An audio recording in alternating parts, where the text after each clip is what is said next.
Now, before I actually get to the big whack that Donald Trump just gave us, I need to tell the truth where almost all politicians lie.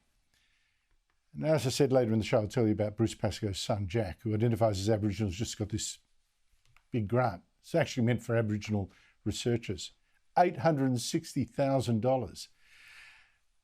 But today we heard something else that should tell every politician to just shut up. I mean, shut up with the woke bull and the patronising and the scams, that whole culture of lies around Aboriginal welfare that we always hear on this day.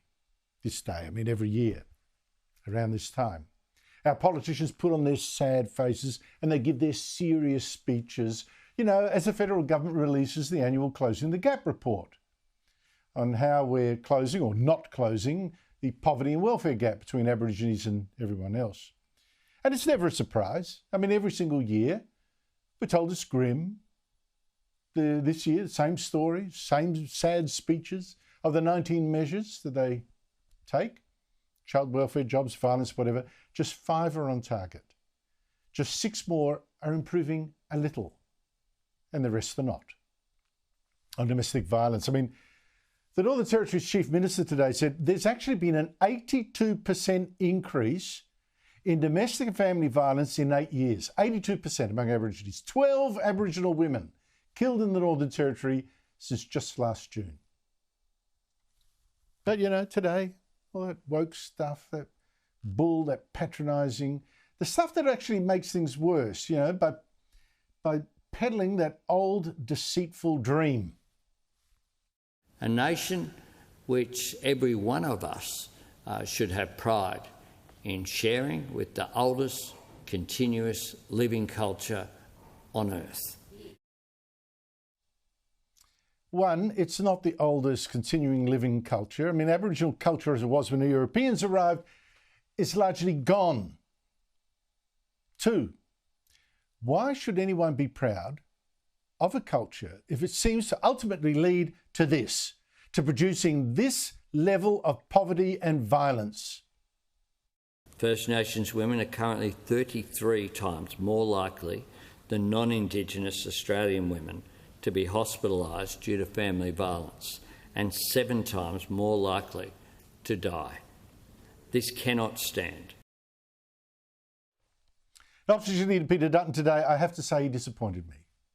He decided today to feed that kind of victim culture, to feed the kind of excuse making that in some way what we see is the fault of racist whites. He repeated some of that story, in my opinion, that racist officials stole thousands of children from their parents just because they were Aboriginal, when our courts to this day have not identified even one.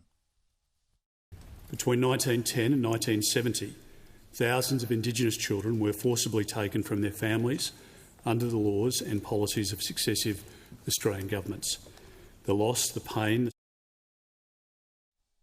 How can Dutton fail to make the connection here, you know? He's jumping on the stolen generation bandwagon when we're actually having to remove even more Aboriginal children from their homes now than we did back then, according to the Productivity Commission's latest data, Closing the Gap data. Plus, we've now got more suicides and even more Aborigines jailed, which is usually for domestic and family violence.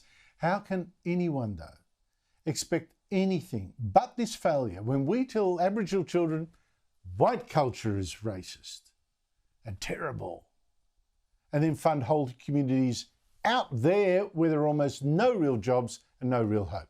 What do you expect? This is madness.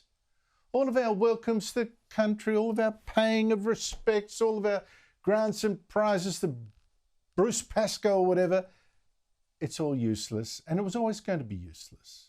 Also useless, most of the things the Prime Minister listed today in his response. So this is his way of tackling this gap that's been there for hundreds of years now, haven't we learned?